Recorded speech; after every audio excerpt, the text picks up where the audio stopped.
Cari! Bom Bom dia, dia. Paulo. Sextou. Acabei de saber. Hoje é teu aniversário? Hoje, pô, todo ano é meu aniversário nesse dia. Todos os anos é nesse dia. Bom, a Terra gira, né? Ela faz este movimento em torno do seu eixo magnético. É isso aí. Tá muito ruim o seu som hoje. Não sei por que ele é sempre tão bom. Peraí, Vê. eu troquei de computador, hein? Ah, é? Tá ruim? Tô com o computador zero bala, hein? Ontem acabou a instalação. O meu anterior, ele pediu arrego. Era uma máquina muito antiga. Acabei de comprar um computador zerinho. É de uma velocidade que eu... É como se eu tivesse que começar a operação dele de novo. Melhorou o som? Não, não melhorou. Você mudou seu computador? Mudei. Mas a câmera e o som são da velha câmera que eu mantive a mesma. Curioso, a qualidade do som mudou, é? É, parece como se você estivesse longe, sabe? É mesmo. E eu coloquei os alto-falantes aqui no máximo.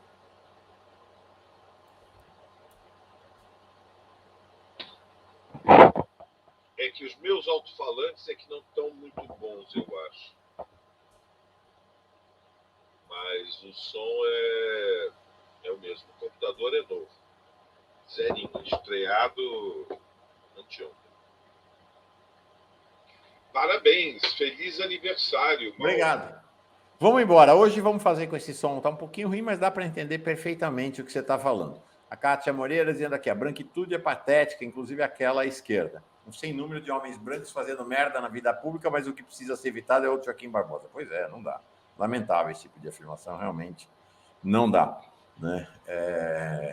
Acho profundamente racista, né? A mesma coisa. Ah, tá aí a Dilma para mostrar que mulher não pode estar na política. Pelo amor de Deus. Pelo amor de Deus. Aqui. Bom dia. Sabemos que as empresas fazem cortes, mas a demissão do Jean de Freitas põe a Folha definitivamente na direita. Perderam o que resta de prestígio. Vamos embora. Bom, Valério, eu queria um olhar teu para este momento. É um momento, me parece a primeira vez em que, de fato, a extrema-direita, essa extrema-direita de tintas terroristas, está encurralada, né? Para valer. A operação de ontem confirma o discurso do Alexandre de Moraes nesta semana, no dia da diplomação. Recordemos que ele teve, digamos, conquistou a luz da ribalta, como se dizia no passado, quando afirmou com todas as letras que a existência de uma extrema-direita que, após as eleições, mantém acampamentos em frente dos quartéis, isso demonstra que há uma rede de organização por trás desta operação, que se articula através destes modernos canais de comunicação, que são as redes sociais, e que tem obedece a uma estratégia que contra-revolucionária, digamos, a uma extrema-direita que não reconhece a legitimidade do processo eleitoral, é uma ameaça à governabilidade de Lula,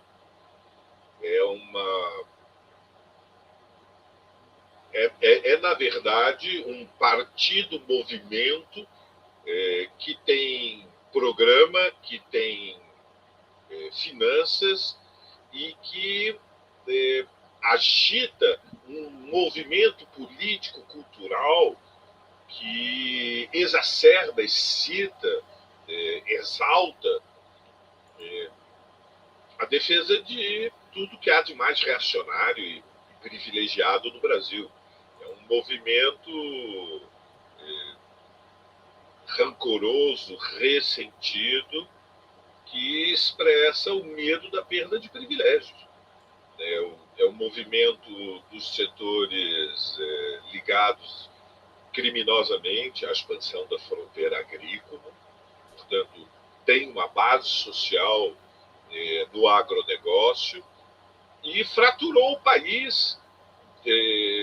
Digamos, é uma fratura que confirma a implantação nacional e a capilaridade social, mobilizando o que há de mais retrógrado no país. É a defesa do privilégio, portanto, é a defesa da supremacia dos homens sobre as mulheres, é a defesa do racismo, é a defesa da supremacia dos brancos sobre os negros, é a defesa, portanto, do dinheiro e do poder, é a expressão da homofobia, é tudo que há de mais atrasado e reacionário. Mas tem capacidade de mobilização. Mal, quero alertar aqueles que nos acompanham. A extrema-direita no Brasil não é somente uma força eleitoral. Ela é uma força eleitoral, lembremos que Bolsonaro teve 58 milhões de votos, mas ela tem uma presença dentro das instituições do Estado, ou seja, o que nós estamos denominando como bolsonarização das instituições do Estado, pela influência da extrema-direita nas polícias, na justiça, em todos os... na maçonaria, em muitas organizações da sociedade civil, ela revela a fratura da sociedade brasileira e, portanto, é uma ameaça às liberdades democráticas. A derrota eleitoral do Bolsonaro, ela mudou a relação política de forças, mas ela ainda não inverteu a relação social de forças. Em terminologia marxista, o que significa isso? Significa que houve uma vitória política que mudou a conjuntura, claramente. Foi por 2 milhões de votos, mas vencemos as eleições. Mudou a conjuntura. A conjuntura são os tempos mais curtos da política. Mas há uma contradição, é uma situação transitória, porque a relação social de forças, ela é algo mais profundo do que a luta de partidos. A relação política de forças é mais favorável. Ela se dá na superestrutura do Estado. É a luta de partidos, a disputa de ideias nas instituições. Portanto, ela se dá nas alturas da vida social brasileira. Na estrutura da sociedade estão as classes e as suas frações, em posições respectivas.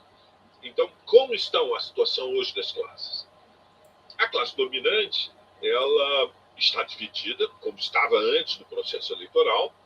Há uma fração, entretanto, majoritária na massa da classe dominante, daquilo que poderíamos chamar o universo dos patrões, que é muito heterogêneo, porque tem os pequenos patrões, os médios patrões, os grandes patrões. Nesta massa da burguesia, o bolsonarismo é muito influente. O bolsonarismo, o que está? Desculpa, não deu para entender. Dessa massa da burguesia, o bolsonarismo é muito influente. Muito influente. É uma fração menor da classe dominante, porém mais rica, mais concentrada, que tem um pensamento estratégico. O pensamento, ou seja, uma orientação de que o regime democrático que surge da crise da ditadura deve ser preservado, pressionando o governo Lula de dentro, por dentro, e pressionando de fora para dentro o governo Lula.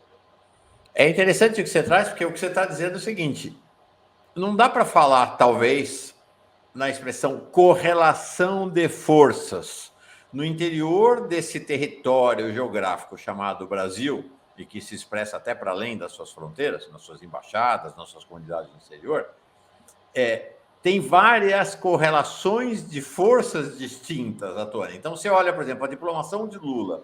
A diplomação do Lula mostrou que a cúpula institucional do país está fechada contra Bolsonaro e com, vamos dizer assim, a redemocratização do país. Estava lá toda a elite institucional do país, exceto os 2 ministros do Supremo indicados pelo Bolsonaro, estava lá. Todo mundo, Poder Judiciário, Poder Executivo, Poder Legislativo.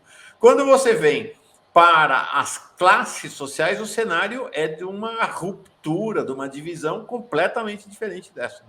Exatamente, é disso que se trata. Tá A bom. superestrutura, há uma nova.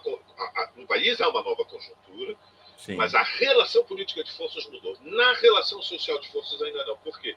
Ainda que o humor na classe trabalhadora esteja mais elevado, há uma sensação de alívio nas empresas, nas universidades, enfim, nas grandes cidades, onde a esquerda tem mais presença, há uma sensação de alívio, mas ainda o quadro herdado dos últimos 6 anos deixa a classe trabalhadora insegura.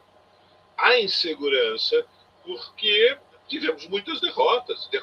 Ou seja, ocorreu mesmo a reforma trabalhista, isso impacta a vida das pessoas. Ocorreu a reforma da Previdência, impacta a vida das pessoas. Ficou muito mais difícil viver com os salários, ficou muito mais difícil conseguir se aposentar e o desgaste do aumento da inflação nos últimos 2 anos deixou aquilo que nós podemos dizer, a luta pela sobrevivência muito mais amarga. E, portanto, a angústia, ainda há insegurança da classe trabalhadora nas suas próprias forças, ou seja, na capacidade da sua luta transformar a sua vida. Vai melhorar. Nós estamos sentindo que esta situação contraditória é transitória. Mas o que vai prevalecer? Ainda não sabemos. Sim. O que vai prevalecer?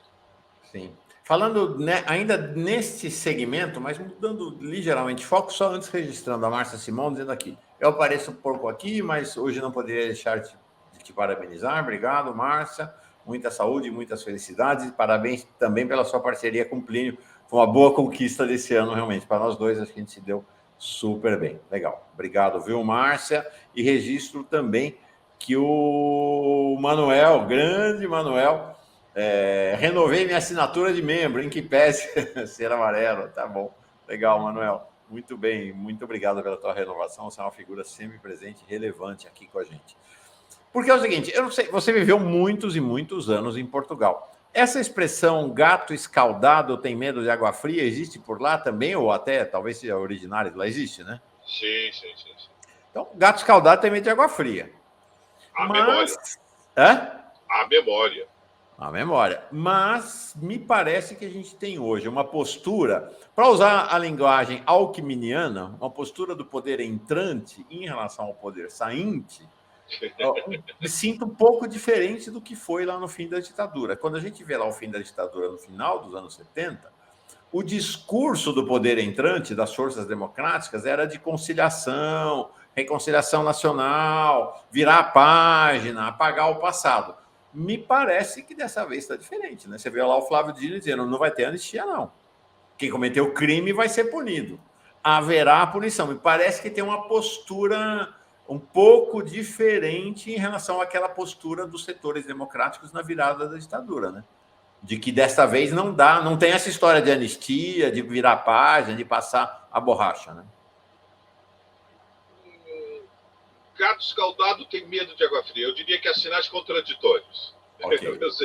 Veja, vamos, digamos, manter a mente aberta. Há o Flávio Dino, que declarou claramente crimes que foram cometidos durante o processo eleitoral têm que ser investigados. Há o discurso do Alexandre de Moraes, dizendo a mão não vai tremer. Há a operação de ontem, que teve significado, algumas poucas prisões, mas recolheram muita informação, muito material sobre a operação da rede subterrânea da extrema-direita. Por outro lado, há a indicação do José Múcio para o Ministério da Defesa e a defesa da proposta de que o critério de antiguidade vai prevalecer na escolha dos comandantes das 3 forças, o que não é um pequeno problema, porque um dos elementos chaves da implantação institucional do bolsonarismo foi a sua penetração, eu diria, verticalizada na oficialidade das Forças Armadas. Ou seja, o bolsonarismo ele não tem somente respaldo na alta oficialidade, ele tem uma forte penetração na média oficialidade. E portanto, ainda que seja obscuro, né, a situação das Forças Armadas não tem nenhuma... não há muito conhecimento público, por variadas razões, mas o fato é que, no que remete às Forças Armadas, a sinalização da indicação de José Múcio é a busca de uma relação de respeito, estabelecendo um veto a qualquer tipo de subversão da ordem interna, ou seja, o respeito à corporação. Bom, isto cria um problema. Não foi o que foi feito na Colômbia com o Petro. Este é um elemento. Há um segundo elemento que é que a tática utilizada para a aprovação da PEC da transição chegou a um impasse. Vamos dizer com todas as letras, qual foi a tática? A PEC da transição é chave, é decisiva, é progressiva, é indispensável. Qual foi a tática? A tática foi dividir o Centrão. A tática foi tentar atrair o Lira para garantir que uma parte do Centrão garantiria uma votação próxima a 400 votos, ou seja, uma votação arrasadora. A tática de transformar o Lira num operador da PEC da transição chegou a um impasse, porque ela repousava no dilema de um calendário e no dilema de um problema, que eu diria, institucional. O problema do calendário é que a votação teria que ter ocorrido até hoje. E agora nós estamos, digamos, nós estamos num impasse, que a votação ficou para a semana que vem, não há nenhuma, a menos que ocorra hoje, sexta-feira, no dia do teu aniversário. Se vier, é uma coincidência simpática, mas me parece que é muito improvável que ficou realmente para a próxima semana. Sim. Então nós temos um problema que é que o Lira passou uma rasteira. Ele jogou com o calendário. Aparentemente vai ficar para terça que vem, depois de o Supremo derrotar a ideia do fim completo do orçamento secreto. O problema institucional é o orçamento secreto. Era o orçamento secreto. Bom, ainda que muito dividido, mais do que poderia parecer, tudo indica que o Supremo vai considerar inconstitucional, liderado pela votação da Rosa Weber, as emendas do relator, o orçamento secreto. Muito bem, a chave política da negociação com o Centrão é o orçamento secreto. São mais de 20 mil milhões de reais. Veja, um país que nós temos que, digamos, para que aqueles que nos acompanham tenham uma referência, o PIB está estimado em 10 trilhões de reais. Nós estamos falando de 2% do PIB. É gravíssimo. Então, nós estamos falando de uma massa de dinheiro gigantesca. E o Lira está, em primeiro lugar, defendendo os interesses do Centrão, que é preservar o controle desta parcela do orçamento. Essa é a sua chave. E está chantageando o governo de transição de que não haverá aprovação da PEC da transição se o Centrão perder todos os 20 mil milhões. Ele quer saber o que dá para salvar. Ao quantos milhões de reais o governo de transição aceita manter, ainda que com uma nova vestimenta, uma nova, de forma dissimulada, dentro da PEC da transição. E de fato me parece que é essa nova roupagem que está sendo dada. Hoje tem uma votação para mudar o orçamento secreto, ele fica mais transparente, e o Gilmar Mendes e o Lewandowski já sinalizaram que, se a Câmara mudar, também podem ir para uma posição mais conciliatória. Me parece que está havendo uma repactuação na base de dar uma cacetadinha de leve no Lira, mas ao mesmo tempo manter o poder dele. Acho que né, o caminhão de melancia está se ajeitando aí, o caminhão de melancia das elites, né? Mas, de qualquer maneira, o que você está trazendo é interessante. Gato escaldado tem medo de água fria. No interior desse governo de transição de frente ampla, tem muitas disputas, quase tudo é disputado. E uma delas é em relação exatamente às punições dos crimes cometidos durante esses 4 anos do governo Bolsonaro. Né? É um processo. A PEC transição tem que ser aprovada, ela é absolutamente essencial. Sem a PEC transição, o governo já começa numa situação de crise, mas o preço tem que ser pensado. E, para ser honesto, a estratégia política da negociação com o Lira é bom reavaliar. Por quê? Porque o Lira quer ser reeleito. Então, está mais ou menos claro que o Lira não merece nenhuma confiança, ou seja, de que o Lira obedece a interesses muito, muito, muito reacionários. É muito perigosa a relação com o Lira. E talvez tivesse sido mais inteligente, ainda que isso imporia mais audácia, mais ousadia, uma tática de encurralar o Lira, se apoiando no fato de que a ampla maioria do povo apoia a PEC da transição, considera que o direito dos famintos a comer vem antes da insegurança do grande capital com a rolagem da dívida pública. Sim. Tem que haver prioridades sentindo as proporções. O Brasil está numa crise social que é de uma gravidade espantosa, simplesmente inacreditável. Nós estamos entrando na terceira década do século XXI, entendendo? Temos dezenas de milhões de famintos. E um personagem como o Lira está dizendo, primeiro, o meu mingau, quero aqui saber o que vai acontecer com as emendas do relator, porque nós queremos ganhar prefeituras daqui a 2 anos e precisamos desse dinheiro o ano que vem para manter... E o Armínio Fraga dizendo, primeiro, o dinheiro da rolagem da dívida para nós, né? Claro, e do outro lado, o mundo dos e o BTG Pactual dizendo, primeiro, os dividendos da Petrobras. Claro, primeiro o meu mingau.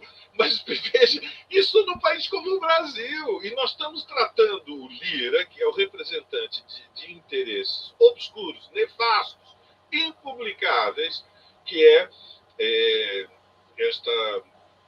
esta articulação dos deputados com os prefeitos pelos interiores do Brasil afora, com toda a delicadeza e com todo o respeito. O Lula já foi 2 vezes reunir com o Lira e dizer, pelo amor de Deus. Até o Bolsonaro concordou que tinha que aumentar o valor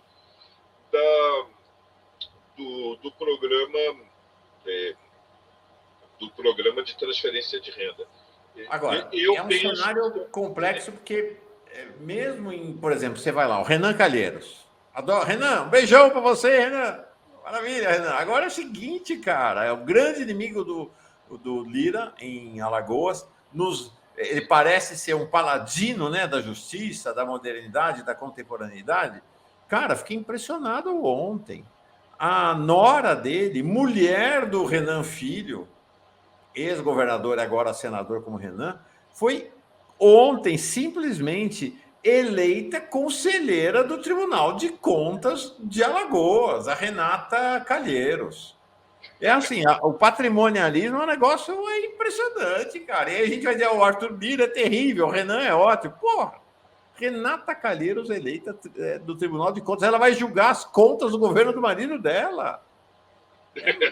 Estou só rindo. É porque eu tenho dia de aniversário, eu não sabia, já estou bem humorado, mas a gente tem que rir.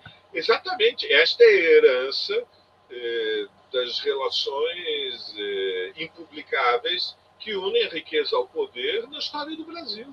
Uhum. E, portanto, nós estamos falando de dinastias políticas que são a expressão de uma casta.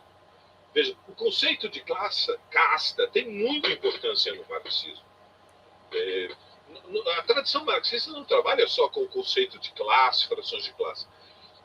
Trabalha também com o conceito de casta. Casta é um grupo social protegido pela imobilidade, que se perpetua indefinidamente. Então, as castas são segmentos privilegiados. Este conceito ele é utilizado, evidentemente, com sentido das proporções, em várias dimensões. Por exemplo, nos sindicatos, infelizmente no Brasil, há uma situação de castas, ou seja, há uma parcela imensa dos aproximadamente 2.500 sindicatos no Brasil que são dirigentes sindicais que se perpetuaram durante 10, 15, 20, 25, 30, 35 anos. Ou seja, governaram mais tempo do que Gengis Khan governou na Mongólia. E nós temos que lembrar que há eleições dos sindicatos. No entanto, eles se perpetuaram indefinidamente, porque é o controle do poder que garante os seus privilégios. Na burguesia brasileira, existe também este fenômeno. Em alguns estados, por fatores variados, a concentração da riqueza é muito grande. É muito grande. São muito poucas famílias que, de fato, têm grande dinheiro. Pelo peso que teve historicamente o latifúndio, pela concentração, portanto, da propriedade da terra durante a longa história do Brasil agrário, pela relação entre o controle da terra e o controle das instituições, que envolve, em primeiro lugar, a relação com a justiça e, em segundo lugar, a relação com as polícias. Nós vamos ver que estas redes, não vamos ficar só focados em Alagoas, que é um estado que já nos deu tantas alegrias, né? A Marta veio de Alagoas, o Javan veio de Alagoas. Vamos lembrar que este fenômeno nós podemos vê-lo não só em Alagoas, mas vamos vê-lo em todo o norte e nordeste. E em algumas regiões do sudeste e do sul também. Não é somente nas regiões mais agrárias, onde a urbanização é um processo ainda incompleto. E aí então surgem estas castas que autores, inclusive de origem liberal no Brasil, classificaram como a condensação do patrimonialismo. Sim. Ou seja, a confusão completa entre o que é o espaço da vida privada e o espaço da vida pública, a apropriação do Estado pelos interesses particulares, sem regras que estabeleçam de forma mínima a legitimidade da luta pelo poder. De tal maneira que, no passado, os conflitos entre os clãs dentro da casta se resolviam à bala, se resolviam aos tiros, se matavam uns aos outros. Sim. Dois lugares em que as castas estão solidamente estabelecidas no país são o Poder Judiciário e a esfera militar, né? Você vai no Exército, o tataravô foi militar, o avô, o pai, agora o sujeito. Você vai nas escolas militares. Outro dia entrevistei a Helenira, do Sindicato Nacional dos Professores e Servidores das Escolas Federais. As escolas militares estão vinculadas a esse sindicato. O esquema lá é o seguinte: é filha de general, filho de general, ninguém põe a mão. Não precisa fazer coisa nenhuma, está promovido. Automaticamente vai sair da escola militar para ser militar também. No judiciário é a mesma coisa. E não é o Nordeste, né, esse preconceito. Não, no Brasil inteiro. Nós vimos em 2016. A filha do Fux, a Mariana Fux, é desembargadora no Tribunal de Justiça do Rio de Janeiro. Né? Do próprio Rio, nem mudou de estado. Pois do próprio Rio de Janeiro. Então, é assim, são castas incrustadas no aparelho de Estado. Então, dá para entender por que juiz ganha tanto, por que militar tem 8 mil militares no Estado brasileiro. Né? Essas castas se movem... E no passado, sejamos justos, também no Itamaraty. Oi? No passado, sejamos justos, também no Itamaraty. Também no Itamaraty. No Itamaraty, sim. No Itamaraty, era um processo em que, geração após geração, algumas famílias iam sendo especializadas. É uma divisão de papéis dentro da classe dominante. Isso. Em que há uma especialização e os filhos herdam o respeito conquistado pelos pais. A minha família, a família da minha mãe, a família Montarroios, vinha desta relação entre militares e Itamaraty. A família do meu pai, não. A família de camponeses pobres, da colônia, do Vale do Itajaí. Perfeito. Wilson Wirlon Alexandrino. Parabéns, Mauro. Muitas felicidades. Infelizmente, hoje temos uma ditadura dentro da Câmara dos Deputados chamada Arthur Lira. Azuma Rodrigues, parabéns, Mauro, extensivo a outros jornalistas da revista Fórum, pela cobrança na composição dos ministérios. Outros canais progressistas simplesmente ignoram o assunto. Eu sei que custa fazer cobrança, ainda mais num poder entrante, para usar a expressão do Alckmin, todo mundo quer ficar bem com o poder entrante, aí não faz crítica, porque sabe que se fizer crítica, está cortado, é assim que funciona mesmo. Cláudia Soares, farinha pouca, meu pirão primeiro. É isso aí. Acho que esse ditado não tem lá em Portugal, não. Não, não tem, não tem. Farinha pouca, meu pirão primeiro. Não, não há uma tradição de pirão. Há uma tradição de papas, como todo o Mediterrâneo, todo o sul da Europa. É uma tradição do que nós chamaríamos a comida camponesa, porque os camponeses perdiam os dentes relativamente cedo. Então, há uma imensa variedade no Mediterrâneo, pouco conhecida no Brasil, das papas. Em Portugal, há uma enorme tradição das açordas, porque é uma espécie de pirão feita com miolo de pão velho. Eu vi, curiosamente, no Chile também há uma... A sorda é uma delícia, é verdade. Você já provou a sorda? Às vezes a delícia, delícia. Vegetarianas, né? As sordas de cebolas, as sordas de alhos, que é mais comum. Coloca-se, quando a vida está um pouco melhor, um pouquinho com ovo escalfado, como eles dizem lá, ou um pedacinho de linguiça, para dar um pouco de intensidade ao prato. O Eduardo Campos, dizendo que o Eduardo Campos fez a mesma coisa com a deve ser mulher, talvez, Ana Reis. Ela foi nomeada ministra. A mãe, perfeito. Com a mãe Ana Reis. Ministra do Tribunal de Contas durante o governo Dilma. É isso aí. Eles vão se eternizando mesmo. É impressionante. Eu queria agora, e você imagina, o trabalho duríssimo, né? Trabalhar no Tribunal de Contas de Alagoas, realmente, a Renata Calheiros vai ter muita dificuldade para estar em Brasília com o marido, porque o trabalho no Tribunal de Contas de Alagoas deve ser um negócio estafante, muito exigente. Paula Daniela Paiva, livraria, legal, Paula. Muito obrigado aqui pelo teu apoio. Vamos falar de ministério? O primeiro nome do PSOL no governo Lula, que eu vi até agora, é o do Marivaldo Pereira, que foi anunciado essa semana pelo Flávio Dino como uma secretaria que será criada no Ministério da Justiça, Secretaria de Acesso à Justiça. Marivaldo Pereira, filiado ao PSOL, acho que não é da direção do PSOL, não sei que referência você tem dele, para uma pasta para cuidar das relações do Ministério da Justiça com os movimentos sociais e com aqueles que não têm poder para se colocar diante do Ministério e da Justiça no Brasil. Você conhece o Marivaldo? Não, eu já o encontrei pessoalmente. Ele esteve uma vez, quando foi constituída a resistência, houve um evento na Universidade de Brasília, ele foi gentil e apareceu, e me cumprimentou, mas nós não tivemos tempo de conversar, porque era uma sessão pública. O PSOL amanhã reúne aqui em São Paulo, numa reunião presencial, a direção nacional. São largas dezenas de dirigentes de todo o país, e vai decidir este tema da relação com o governo Lula. E, neste momento, estamos, digamos, em plenas negociações. Vai ser uma sexta-feira de grande intensidade das negociações, para saber exatamente qual será a resolução.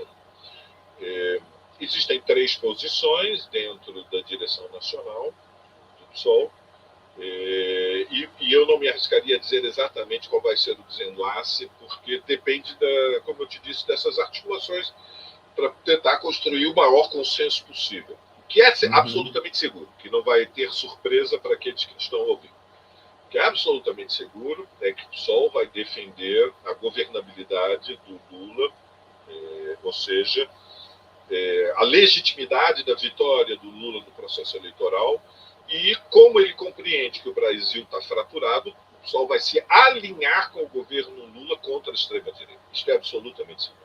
Há um consenso entre todas as tendências internas, as mais moderadas, as mais radicais, de que o país está fraturado, de que a relação de forças na sociedade exige como prioridade a derrota da extrema-direita. A derrota foi eleitoral, o bolsonarismo evidentemente não está intacto, senão o Bolsonaro não estava tão preocupado com o seu destino. Há boas razões para o Bolsonaro ter preocupações se será ou não investigado, condenado. Não por acaso, as articulações também coordenadas por quem, Mauro? Por quem? Pelo Lira. Da possibilidade de uma PEC para instituir a figura do senador vitalício, que garantiria a imunidade do Bolsonaro, fecha parênteses, Então, isto é absolutamente certo. O PSOL vai ter um alinhamento na luta contra a extrema-direita e vai defender o governo Lula contra a extrema-direita. O Perfeito. problema da presença ou não no Ministério, isso ainda está indefinido. Há vários argumentos a favor e contra. Eu creio que o mais provável é que a resolução que venha a ser aprovada, mas isso é uma hipótese, você sabe que a vida tem surpresas. Eu espero que as negociações não entrem à madrugada, porque aqui entre nós já não tem mais idade para isso. Lembra como era quando a gente era garoto? Abria congresso da Uni e a madrugada eram reuniões e reuniões de conchados para ver qual é a resolução, qual é o acordo. E tem 15 tendências, então você sai de uma reunião com 3, para depois fazer uma reunião com 4, para depois fazer reunião com outras 6. No Brasil nós temos essa peculiaridade, né, que é que se decide sempre, não só na véspera, mas na madrugada da véspera. É uma maldição bíblica. Não, quantas vezes? Agora eu não aguento mais. Hoje realmente não dá, não dá. Mas a gente aguentava também, tinha uns remedinhos que a gente tomava, né? Que eu nem lembro mais, junto com o café, que era o seguinte: passava a madrugada e não ia dormir depois da madrugada, continuava, entendeu? Passava a noite, ia dormir só na noite seguinte. Era um negócio impressionante. Eu lembro que uma vez saí de um congresso da Uni e dormi 1 dia e meio seguido. Eu dormi alguma coisa em torno de 30 horas. Levantava, me alimentava, voltava para a cama e dormia. Levantava, voltava para a cama e dormia. Mas, enfim, voltando ao foco, muito provavelmente a resolução vai ser que o PSOL não vai indicar, não vai pedir cargos. Vai fazer a defesa dos 12 pontos da plataforma, que foi a contribuição que fez ao programa, mas não indicará cargos. E isso significa que, se militantes, simpatizantes ou, eventualmente, quadros do PSOL forem convidados, devem se licenciar se licenciam do partido, se suspendem sua participação no partido para entrar no governo. Até o momento, só por suposto, vamos dizer que uma Sônia Guajajara vá para o governo. Nessa altura do campeonato, estou achando difícil ser ela ministra, mas vamos supor que seja. Ela, então, se licenciaria do PSOL. Claro. Está difícil, né? Eu não estou sabendo, eu não tenho falado com a Sônia. Não, estou achando que está difícil porque seria abrir mão de uma parlamentar, né? E de um mandato indígena, né? Metade da bancada. Hoje, a bancada indígena no Congresso tem uma indígena de extrema-direita lá, bolsonarista, mas a bancada indígena identificada com os povos originários são 2 pessoas, né? Ela, a Sônia e a Célia. E a Célia Chacriabá. Se ela sai, perdeu metade, né, da bancada indígena. Isso é um problema. Vamos ver. Eu não sei. Então, quer dizer, qualquer pessoa que vá terá que se licenciar do partido por uma questão que você, de fato, colocou aqui, né? Quando se vai para o governo, a tradição é que a fidelidade deixa de ser ao partido e passa a ser ao governo, né? Exatamente. Quer dizer, expliquemos para aqueles que nos acompanham. A disciplina de governo é superior à disciplina de partido. Ministros não podem atacar publicamente outros ministros, e muito menos a presidência da República, e imaginar que a sua presença no governo continuaria. Portanto, os ministros têm os direitos, aqueles que estão em primeiro, em segundo e terceiro escalão, devem, primeiro, lealdade ao seu governo. E veja, a lealdade política é indivisível da honestidade política. Veja, ministros têm não somente o direito, mas têm o dever de dizer o que pensam. Vou repetir. Ministros, chefes políticos, lideranças políticas, não têm só direito de defender o que pensam, têm dever de defender o que pensam. Líderes políticos não podem esconder as suas ideias, não podem ter duplicidade política quando estão no governo. A dissimulação política é uma técnica que, quando se entra no governo, é proibida. Proibida. Porque é romper as relações de confiança. A honestidade é a base de todas as relações de confiança na vida. Muito bem. O PSOL é um partido de esquerda socialista, tem um impulso anticapitalista. Então, naturalmente, o PSOL, diante de um governo de frente ampla, vai ter posições críticas. É um governo de frente ampla que vai haver uma luta política imensa. Já está havendo luta política no momento da nomeação dos ministros. Exatamente. Veja, Mauro, o que vocês fez no início do programa é luta política. O Mauro está dizendo, digamos, em nome da sua condição de jornalistas, tudo bem que é um governo de frente ampla, que tem que acomodar interesses de representantes de diferentes classes sociais, diferentes tendências políticas, diferentes...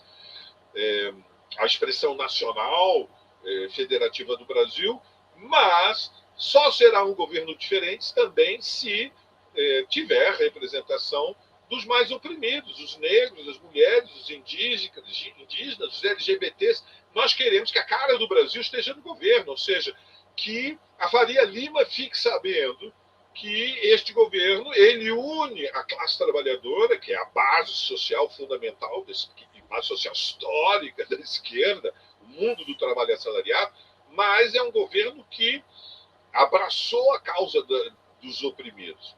Aqueles que nunca tiveram vez nem voz, e, portanto, queremos mulheres no governo, queremos negros no governo, queremos indígenas em posições de destaque, queremos LGBTs sendo porta-vozes dos interesses.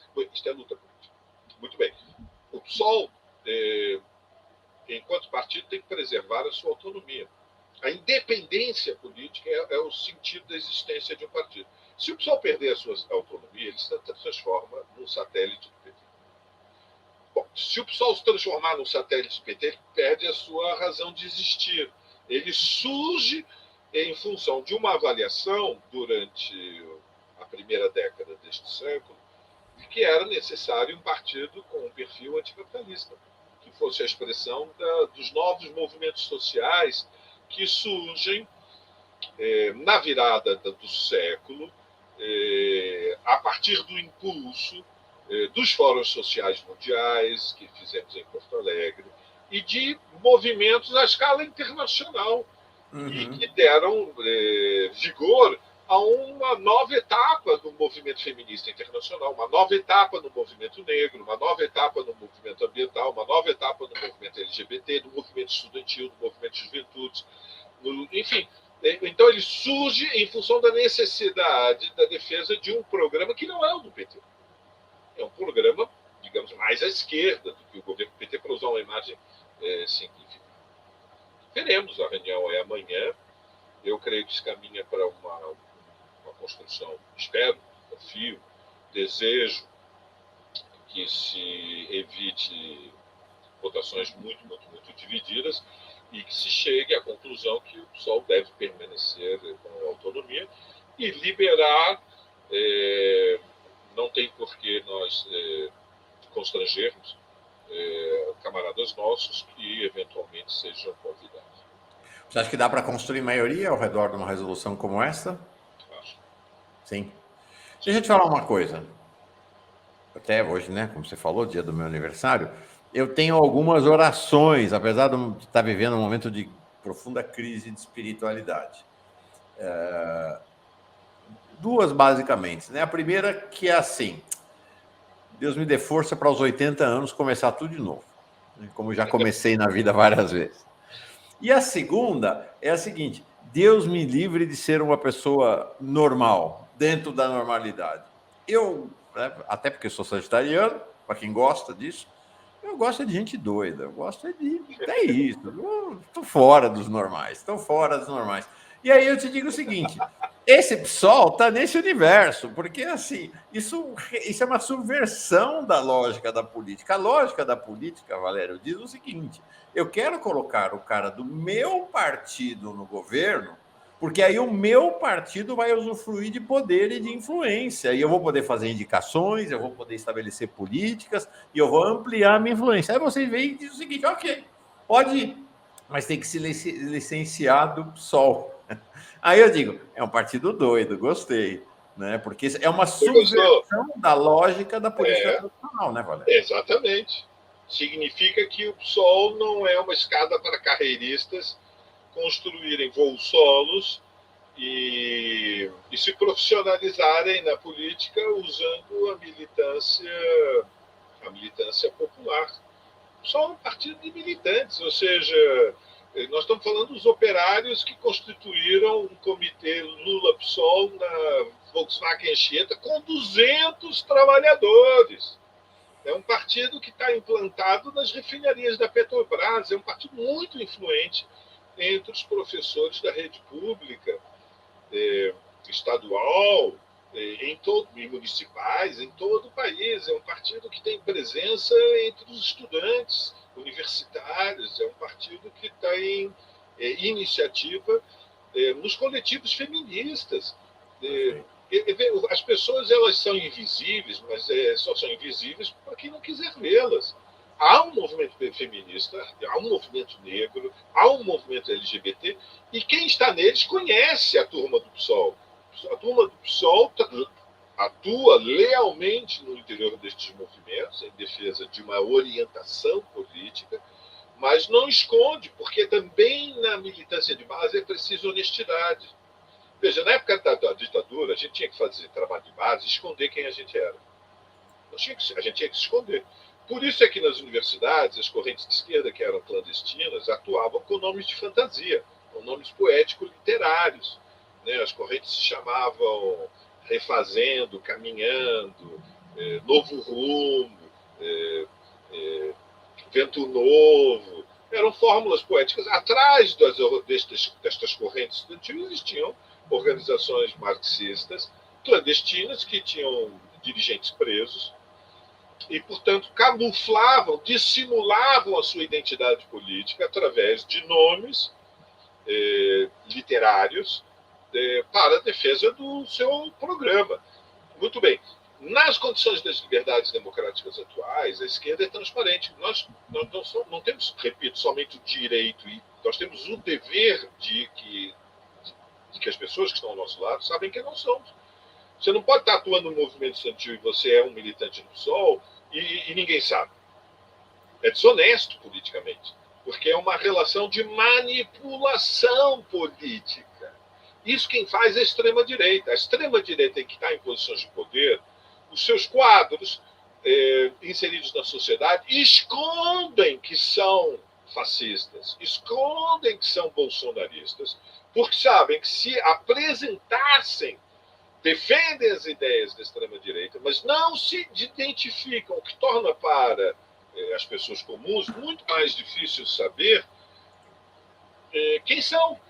Pensam que estão atuando somente com Francisquinho, com Joãozinho, com Fernandinho. Não, estão atuando com o senhor Francisco, que é articulado através de tal organização da sociedade civil, associação dos comerciantes, seja lá qual for a associação, que por sua vez está articulada numa rede subterrânea que tem boletins diários através do Telegram que articulam com a linha da intervenção. E é tudo obscuro, e é tudo desconhecido, e é tudo subversivo.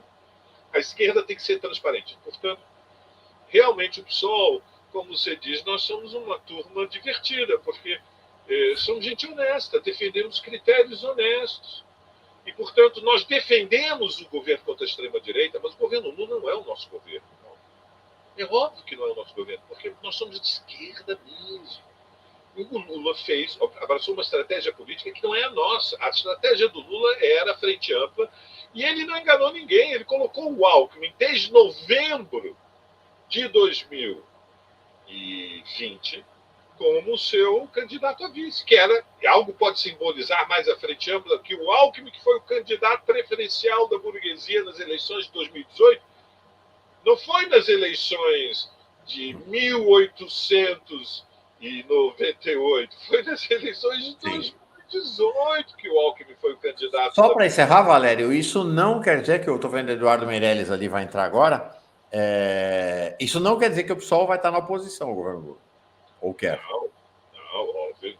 A oposição ao governo Lula é a extrema-direita. Perfeito. Há uma oposição. É a extrema-direita e o bolsonarismo. Estão bem servidos de oposição. Nós vamos defender o governo Lula contra a extrema-direita, ao mesmo tempo que vamos pressionar, vamos ser a expressão das reivindicações populares, das reivindicações operárias populares, feministas do movimento negro, porque o governo Lula estará submetido a uma luta interna gigantesca. E, como você disse, temos... não há nenhum desrespeito, nem nenhuma deslealdade. Quando você toma a palavra e diz, espera aí, eu quero ver qual é a participação das mulheres nesse ministério. Muito bem, você está fazendo luta política. Bom, o que o PSOL vai fazer é, alinhado nas votações do Congresso Nacional, porque essa será o centro da sua tática parlamentar, que é um aspecto da tática política. Não é tudo a tática parlamentar. Alinhado na tática parlamentar, nas votações com o governo Lula, o PSOL vai estar sempre dizendo queremos mais. Queremos mais. Quando o salário mínimo for aumentado, nós vamos dizer voltamos a favor de uma vitória, mas devia ter aumentado mais. A burguesia tem que perder mais. O alinhamento com as causas populares tem que ser maior. Queremos mais, queremos mais. O lugar do PSOL ele só é útil se ele for um partido que dá a voz ao queremos mais. O Mauro quer mais mulheres no Ministério. Bom, o Mauro está desenvolvendo uma tática parecida com a tática que eu estou defendendo para o PSOL e espero que amanhã seja aprovada no Diretório Nacional. Queremos mais. Perfeito. E o que você acha que vai ser a final de domingo? Estamos chegando ao fim, eu imagino. Vamos encerrar com isso, é verdade, a final. Não, primeiro, o que vai ser a final do sábado, né? Porque a gente aqui no Brasil nunca deu bola para essa disputa de terceiro e quarto lugar, mas pode ter certeza que para o povo do Marrocos, os povos árabes, os povos africanos, essa disputa de terceiro lugar vai ter grande relevância. Você acha que dá Marrocos ou Croácia? Marrocos, pelo amor de Deus. O mundo árabe, o povo africano merece uma alegria. Claro que futebol não é só geopolítica, a gente tem a mania de politizar tudo. Né? Mas a vida, é o mundo que nós vivemos, está tudo politizado mesmo. Então, sábado, Marrocos, domingo, Argentina. Domingo, Argentina, né? Vamos torcer para a Argentina. Eu estou muito dividido, eu digo que eu sou 51% Argentina, 49% aqueles maravilhosos negros franceses, né? Que tem quase que nenhuma relação com aquela França. Eu também estou dividido, porque a França joga um futebol extraordinário. Bonito, né? Mas... E aqueles negros franceses são realmente maravilhosos. Agora, ver Messi no auge, né? Abandonar, né? Se aposentar com o título de campeão mundial. O Mbappé tem tempo pela frente, tem 23 anos. Eu acho que há uma justiça poética na vitória da Argentina. Da Argentina, também acho. E acho, sinceramente, que o povo argentino merece essa alegria. É isso aí. Valeu. Semana que vem vamos comentar. Beleza? O campeão mundial. Aniversário, Mauro, muchacho! Obrigado. Uma volta em torno do sol. Aquele abraço, meu velho. Abração, obrigado.